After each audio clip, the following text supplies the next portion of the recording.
Hey guys, welcome back to the other episode of our tutorial video. This is me Kate here, and on today's video, I will be guiding you how to log into dollartree employee account.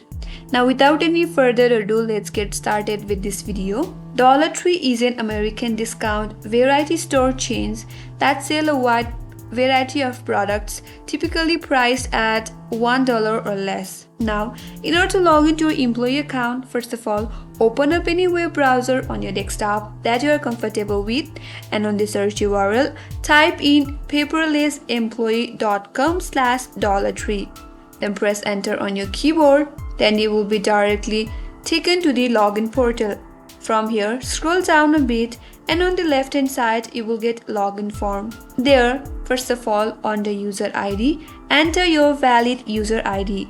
If you are done typing your user ID, then under that, type in your correct password on that text field under password.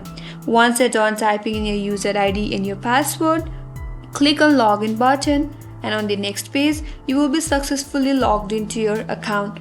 Or in case you forgot your user ID or password, click on this link provided that says forgot user ID or password, and that will help you out to recover your account.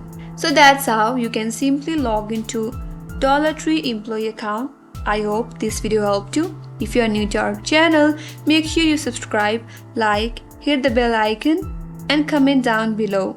Thank you for watching till the end. I will see you on next video.